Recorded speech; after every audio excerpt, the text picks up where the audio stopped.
Hi there. On my second video on rack and pinions mechanically reversed, I demonstrated this model which uses a carriage which rotates. Went backwards and forwards. Oops. Provided it didn't push into things.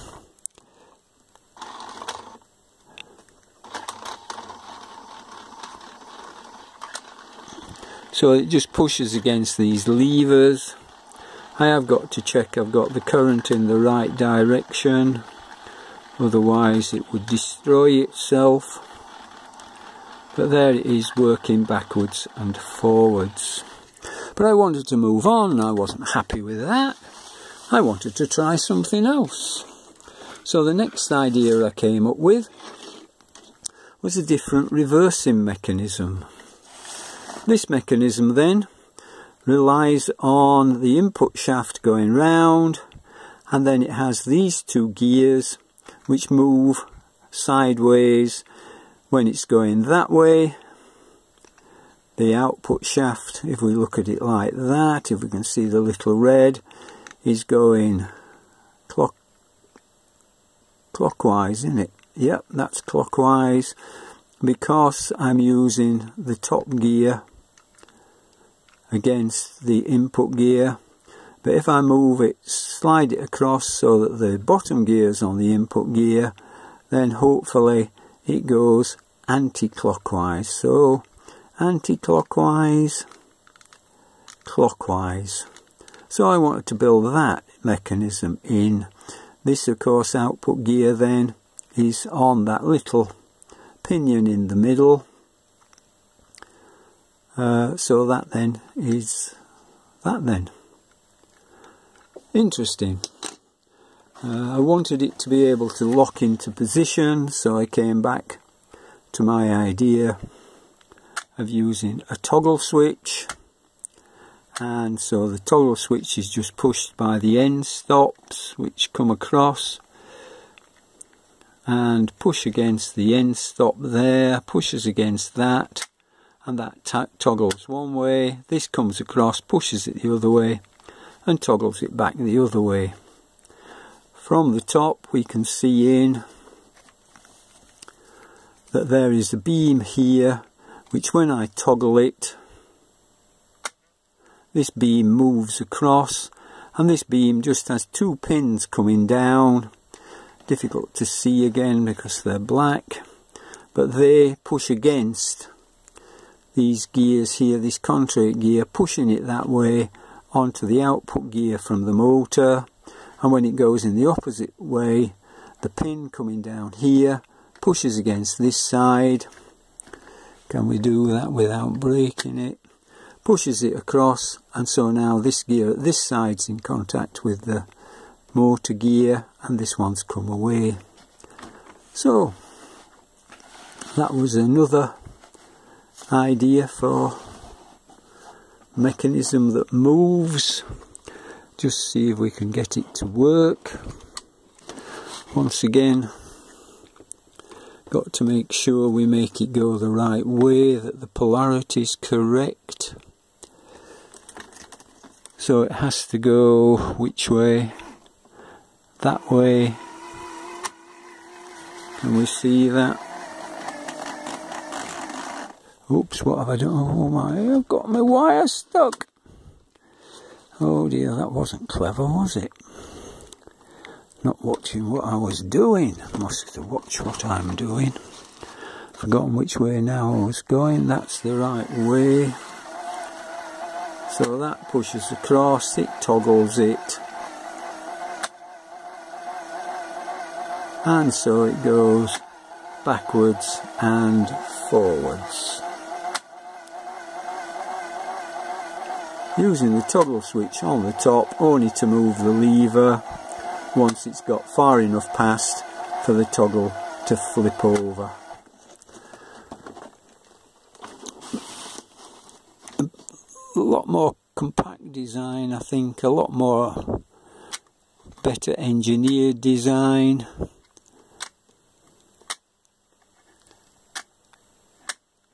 Happier with that than the others.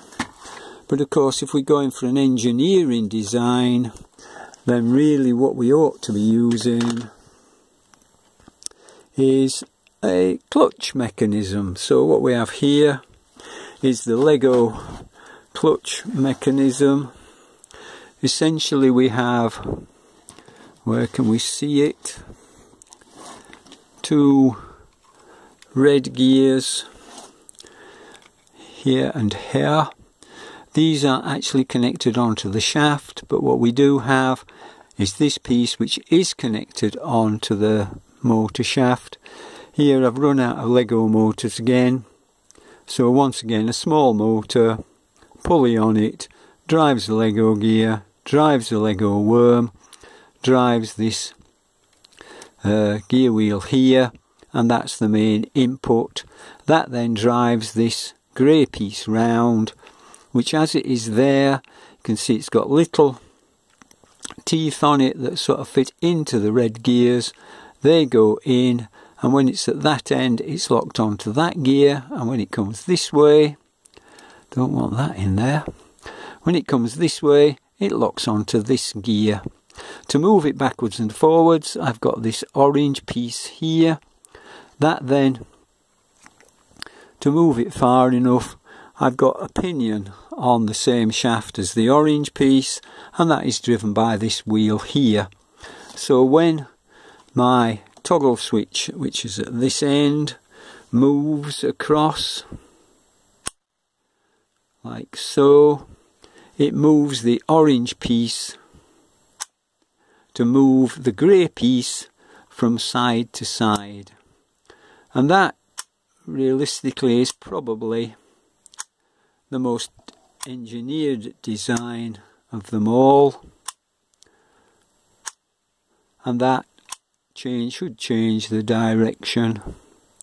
Not the world's best built model, could really be improved, but once again it sort of has this, is it a pentagraph or a parallelogram type, so that moves across, so it can be pushed from this side or from this side, so that it moves backwards and forwards.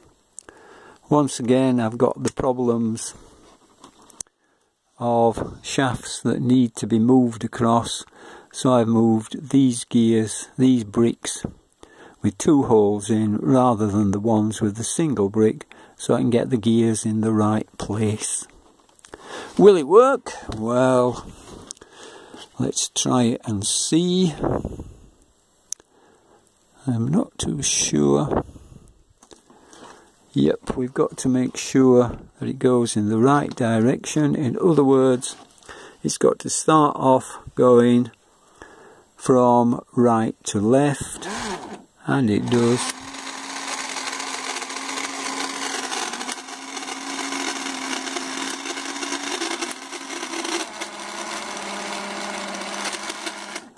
Sounds incredibly noisy, perhaps because my pencil's under it.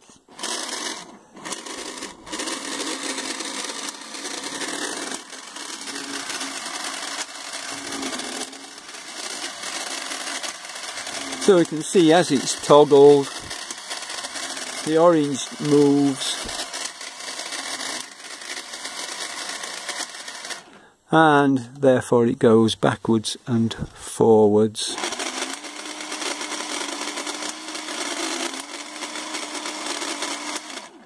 Perhaps going a bit too fast, probably because I'm putting 3.5 volts into this tiny motor, which really ought to be running on 1.5 volts rather than the 4 volts, 3.5, 4 volts I'm using.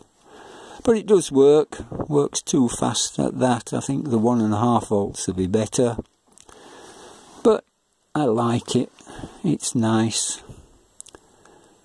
And surprisingly,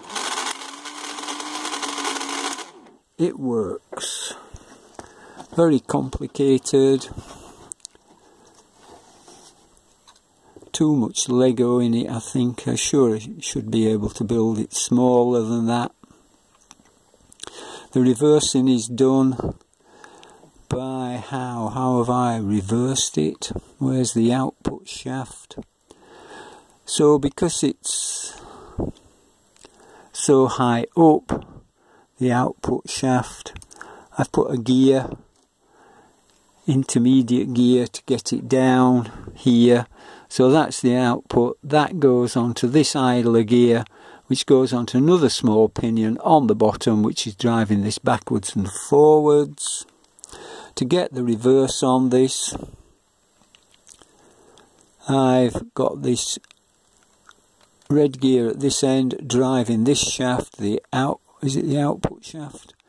Driving this output shaft here via this idler gear, and at the other end I've got the red gear driving the output shaft directly, so that here it's direct and there it goes through this idler gear. This idler gear then doesn't affect the speed, but this little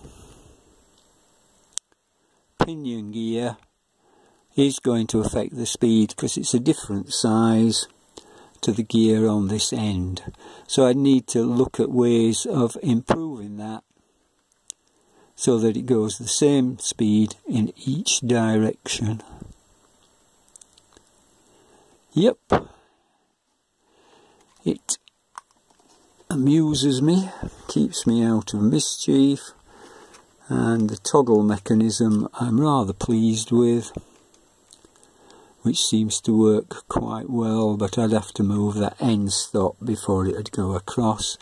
And this parallelogram mechanism means that I don't have to have two larger end stops on the end of my rack. So, Lego clutch mechanism, bit large but does the job. Yep, like it. Enjoyed this project a lot, and especially as it actually works. Although it would be better on a 1.5 volt motor. Right then, so that's the end of Lego reciprocating devices done mechanically without rotating, changing the direction of the motor. Bye now. Bye.